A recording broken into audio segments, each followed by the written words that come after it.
ದ್ವಿತೀಯ ಪಿಯುಸಿ ಫಲಿತಾಂಶ ಪ್ರಕಟ ಆಗಿದೆ. ವೆಬ್ಸೈಟ್ನಲ್ಲಿ ಪಿಯುಸಿ ಫಲಿತಾಂಶ ಲಭ್ಯ ಆಗ್ತಾ ಇದೆ. https ಕರ್ನಾಟಕ ರಿಸಲ್ಟ್ಸ್ .nic.in ಈ ಲಿಂಕ್ ನಲ್ಲಿ ರಿಸಲ್ಟ್ ಲಭ್ಯ ಆಗಿದೆ. ಇವತ್ತು ಸಂಜೆ ಸುದ್ದಿಗೋಷ್ಠಿ ಕೂಡ ಇದೆ. ಲಿಂಕ್ ನಲ್ಲಿ ರಿಸಲ್ಟ್ ಸಿಗುತ್ತೆ. ಇನ್ನು ಡಿಜಿ ಲಾಕರ್ ನಲ್ಲೂ ಕೂಡ ಪಿಯುಸಿ ರಿಸಲ್ಟ್ ಪ್ರಕಟ ಆಗಿದೆ. ನೀವು ನಿಮ್ಮ ಮೊಬೈಲ್ ನಲ್ಲಿ ಸಿಸ್ಟಮ್ ನಲ್ಲಿ ರಿಸಲ್ಟ್ ಅನ್ನ ನೋಡಬಹುದು. ವಿದ್ಯಾರ್ಥಿಗಳ ಮೊಬೈಲ್ಗೂ ಕೂಡ SMS ಮೂಲಕ ಮಾಹಿತಿ ರವಾನೆ ಆಗುತ್ತೆ. ಇನ್ನು ಇವತ್ತು ಸಂಜೆ 6:15 ಶಿಕ್ಷಣ ಸಚಿವ ಮಧು ಬಂಗಾರಪ್ಪ ಸುದ್ದಿಗೋಷ್ಠಿಯನ್ನು ಕೂಡ ನಡೆಸಲಿದ್ದಾರೆ. ಸುದ್ದಿಗೋಷ್ಠಿಯಲ್ಲಿ ಎಲ್ಲ ಡೀಟೇಲ್ಸ್ ಗೊತ್ತಾಗುತ್ತೆ. ರಾಜ್ಯಕ್ಕೆ ಯಾರು ಪ್ರಥಮ, ಯಾರು ದ್ವಿತೀಯ, ತೃತೀಯ, ಯಾವ ಜಿಲ್ಲೆ ಹೆಚ್ಚು ಫಲಿತಾಂಶವನ್ನ ಪಡ್ಕೊಂಡಿದೆ, ಯಾವ ಜಿಲ್ಲೆ ಶೇಕಡವಾರು ನೋಡಿದಾಗ ಯಾವುದು ಪರ್ಸೆಂಟೇಜ್ ಹೆಚ್ಚಾಗಿ ಪಡ್ಕೊಂಡಿದೆ, ಔಟ್ ಆಫ್ ಔಟ್ ಯಾವ ವಿದ್ಯಾರ್ಥಿ ಪಡ್ಕೊಂಡಿದ್ದಾರೆ, ಇದೆಲ್ಲದ್ರ ಬಗ್ಗೆನೂ ಕೂಡ ಮಾಹಿತಿಯನ್ನ ಹಂಚಿಕೊಳ್ತಾರೆ ಶಿಕ್ಷಣ ಸಚಿವರು.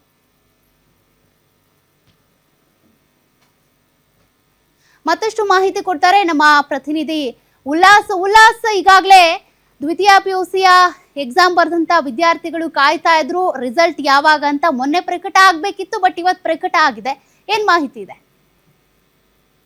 ಬಹು ನಿರೀಕ್ಷಿತ ದ್ವಿತೀಯ ಪಿಯುಸಿ ಫಲಿತಾಂಶ ಈಗ ಅಧಿಕೃತವಾಗಿ ಇನ್ನು ಪ್ರಕಟ 3 ಗಂಟೆಗೆ ವೆಬ್ಸೈಟ್ ಅಲ್ಲಿ ಪ್ರಕಟ ಆಗಿರುವಂತದ್ದು. ಅದ್ರ ಜೊತೆಗೇನೆ ವಿದ್ಯಾರ್ಥಿಗಳ ಮೊಬೈಲ್ಗೂ ಕೂಡ SMS ಕಳಿಸುವಂತ ಕೆಲಸವನ್ನ ಕರ್ನಾಟಕ ಪರೀಕ್ಷಾ ಪ್ರಾಧಿಕಾರ ಮಾಡಿರುವಂತದ್ದು. ಅಂದ್ರೆ ಇದೇ ಮೊದಲ ಬಾರಿಗೆ ಮಧ್ಯಾಹ್ನ 3 ಗಂಟೆಗೆ ಫಲಿತಾಂಶ ಪ್ರಕಟ ಆಗತ್ತೆ. ಸಂಜೆ 6 ಗಂಟೆ ಅಂದ್ರೆ 3:15 ನಂತರ ಅಂದ್ರೆ ಸಂಜೆ 6:15 ಅಧಿಕೃತವಾಗಿ ಸಚಿವರು ಅಂದ್ರೆ ಶಿಕ್ಷಣ ಸಚಿವ ಮಧು ಬಂಗಾರಪ್ಪ ಫಲಿತಾಂಶವನ್ನ ಪ್ರಕಟ ಮಾಡ್ತಾರೆ ಅನ್ನುವಂತ ಒಂದು ಮಾಹಿತಿನೂ ಕೂಡ ಸಿಗ್ತಾ ಇದೆ. ಯಾಕೆಂದ್ರೆ ಕೋಡ್ ಆಫ್ ಕಂಡಕ್ಟ್ ಎರಡು ಕ್ಷೇತ್ರಗಳಿಗೆ ಉಪಚುನಾವಣೆ ನಡೀತಾ ಇದೆ. ಸೊ 6 ಗಂಟೆಗೆ ಕೋಡ್ ಆಫ್ ಕಂಡಕ್ಟ್ ಮುಗಿಯುತ್ತೆ. ಅದಾದ ಬಳಿಕ ಅಂದ್ರೆ 15 ನಿಮಿಷಗಳ ನಂತರ ಫಲಿತಾಂಶವನ್ನ ಅಂದ್ರೆ ಕಚೇರಿಯಲ್ಲಿ ಅಧಿಕೃತವಾಗಿ ಸಚಿವರು ಪ್ರಕಟವನ್ನ ಮಾಡ್ತಾರೆ. ಸೊ ಇಡೀ ರಾಜ್ಯಾದ್ಯಂತ ಸುಮಾರು 1217 ಪರೀಕ್ಷಾ ಕೇಂದ್ರಗಳಲ್ಲಿ 7,10,363 ವಿದ್ಯಾರ್ಥಿಗಳು ಪರೀಕ್ಷೆಯನ್ನ ಬರೆದಿದ್ರು. ಫೆಬ್ರವರಿ 28ನೇ ತಾರೀಕಿಂದ ಮಾರ್ಚ್ 17ರವರೆಗೂ ಪರೀಕ್ಷೆ ನಡೆದಿತ್ತು. ಈಗ ದ್ವಿತೀಯ PU ಪರೀಕ್ಷೆ 1ರ ಫಲಿತಾಂಶ ಈಗ ಪ್ರಕಟ ಆಗಿದೆ.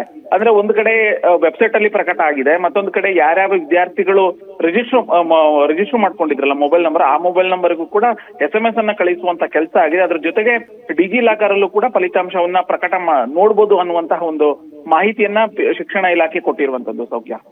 ಓಕೆ, ಥ್ಯಾಂಕ್ ಯು ಉಲ್ಲಾಸ್ ಮಾಹಿತಿಗೆ.